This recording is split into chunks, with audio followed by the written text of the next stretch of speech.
தொடர்ச்சியாக உச்சநீதிமன்றத்திடம் ஒரு சட்ட போராட்டம் நடத்தி ஒரு உத்தரவை பெற்றுக் கொடுத்திருக்கிறீர்கள். ஆனால் அதற்கு பிறகு நேற்றும் இன்றைக்குமான செய்திகள்ல தமிழகத்தினுடைய பல மாவட்டங்கள்ல மதுக்கடைகளை அடித்து நொறுக்குகிற போராட்டத்தை கையில் எடுத்திருப்பது என்பது அந்த தீர்ப்பின் மீதான நம்பிக்கையின்மையா அல்லது தீர்ப்பை செயல்படுத்தியாக வேண்டும் என்கிற கட்டாயத்தினால் ஏற்பட்ட அரசியல் நடவடிக்கையா? இல்ல, ஒரு தன்னெழுச்சியா நடக்கக்கூடிய ஒரு அந்த செயல்பாடுகள், அதுவும் நீங்கள் சொல்வதை போன்று தமிழகம் முழுவதும் எல்லாம் நடக்கல.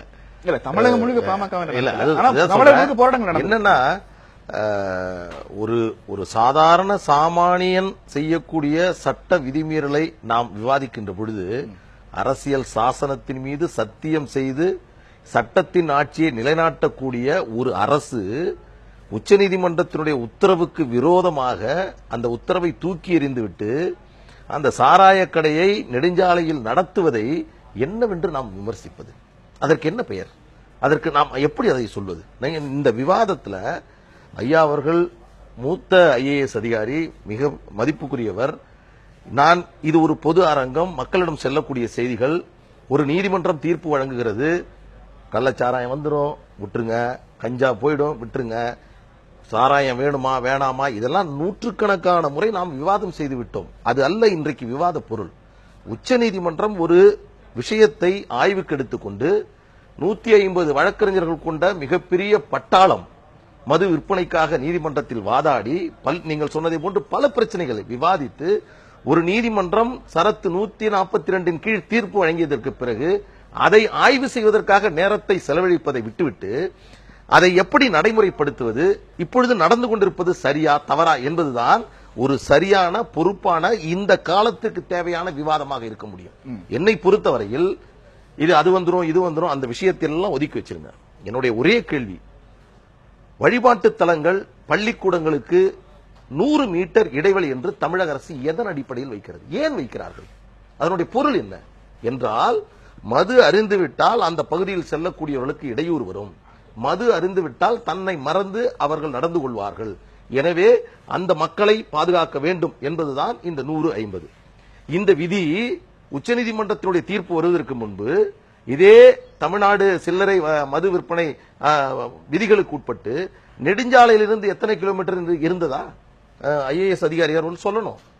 இதுதான் இன்றைக்கு பேசப்பட வேண்டிய விஷயங்கள். இதுதான் இருந்த அந்த பிரச்சனையை நீதிமன்றம் கவனித்து ஒரு இலக்கை நிர்ணயிக்கிறது, ஒரு ஒரு ஒரு ஒரு நிபந்தனையை விதிக்கிறது. இந்த நிபந்தனைக்கு விதித்த பிறகு தமிழக அரசு அல்லது மற்ற அரசுகளோ மத்திய அரசோ எப்படி நடந்து கொள்கிறார்கள்? இதில் நீங்கள் கேட்டதை போன்று குறையுமா இல்லையா என்று சொன்னால், ஒரு ஆய்வறிக்கையின் அடிப்படையில், இப்ப நான் ஒரு தனிநபராக என் விருப்பத்தை நான் எதை வேண்டுமானாலும் சொல்லலாம். ஆனால் உலக சுகாதார நிறுவனம் மிகப்பெரிய ஒரு ஆய்வை நடத்தி அந்த ஆய்வறிக்கையை அனைத்து மாநில அரசுகளுக்கு அனுப்பி, எனது அன்புக்குரிய சகோதரர் சட்ட பஞ்சாயத்து இயக்கத்தினுடைய நண்பர் சொல்லுகிறாரே, அந்த அவைலபிலிட்டி ஆக்சசிபிலிட்டி இதையெல்லாம் மிகப்பெரிய விவாதம் செய்து மதுவினுடைய பயன்பாட்டை குறைக்க வேண்டும் என்று சொன்னால் அதனுடைய வாங்கும் வாய்ப்பை குறைத்தால் பாதியாக குறைக்க முடியும் என்று சொல்கிறது. எனவே ஒரு சாலை விபத்தை தடுக்க வேண்டும் என்று சொன்னால் செல்லுகிற வழியில் கடையை பார்த்து விளம்பரத்தை பார்த்து நாம் வாங்கலாம் என்று நினைக்கக்கூடிய அந்த சிந்தனையை தடுக்க வேண்டும் என்பதுதான் உச்சநீதிமன்றத்தினுடைய அந்த முடிவு. இன்றைக்கு தீர்ப்பு வந்துவிட்டது. தீர்ப்பு வந்ததற்கு பிறகு 3321 கடைகளை தமிழக அரசு அகற்ற வேண்டும் என்று உச்சநீதிமன்றத்தில் பதிமூணில் சொன்னது. ஆனால் இன்றைக்கு ஒவ்வொரு மாவட்டத்திலும் எத்தனை கடைகள், அந்த கடைகள் எந்தெந்த கடைகள், எந்தெந்த உணவகங்கள் இல்ல, ஒரு சின்ன புரிதல். இதுதான் விவாதிக்கப்பட வேண்டியது. உச்சநீதிமன்ற தீர்ப்பை திரும்ப திரும்ப மதுவிலக்கோட தொடர்புபடுத்துகிற அந்த போக்கை தான் நான் திரும்ப திரும்ப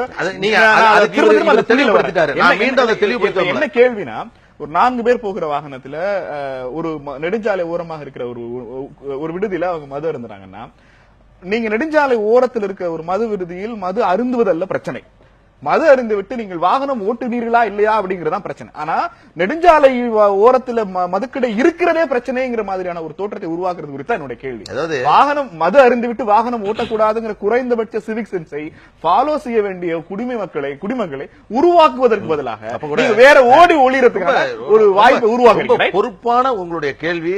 அதே அண்ணன் ஐஏஎஸ் அதிகாரி அவர்களும் இந்த செய்தியை சொன்னார். என்ன சொன்னார்னா, வியாபாரம் செய்வதையெல்லாம் அரசு செய்யுமாம், இவர்களை திருத்த வேண்டிய வேலைகளை இது போன்ற சமூக இயக்கங்கள் செய்ய வேண்டும் என்று சொல்லுகிறார்கள். இப்ப அடுத்த கேள்வி. கோடி நீங்க இந்த சென்டென்ஸ்க்கான அடிப்படை கேள்வி. ஒரே நிமிஷம். மது நெடுஞ்சாலை ஓரங்கள்ல மது விற்பக்க கூடாது, அது வந்து விபத்தை உருவாக்கும்ங்கிற உச்சநீதிமன்ற தீர்ப்புக்கு தலைவணங்குவது நாம் ஏற்கக்கூடிய ஒன்றென்றால், அரசாங்கம் தமிழ்நாட்டில் டாஸ்மாக் நிறுவனத்தின் வாயிலாக மது விற்பனை செய்யலாம் என்கிற உச்சநீதிமன்ற தீர்ப்பை நீங்க ஏற்றுதானே ஆகணும். அதாவது நான் ரெண்டு விஷயம். ஒண்ணு நீங்க நீதிபடி போனீங்கன்னா அது நீதி இல்ல. அதாவது பூரண மதுவிலக்கு தான் நோக்கமாக இருந்தாலும் கூட அது தனிப்பட்ட முறையில் இந்த வழக்கை பொறுத்தவரையில் சாலை விபத்துகள் மது அருந்துவிட்டு வாகனம் ஓட்டுவதை தடுப்பதுதான் நோக்கம்.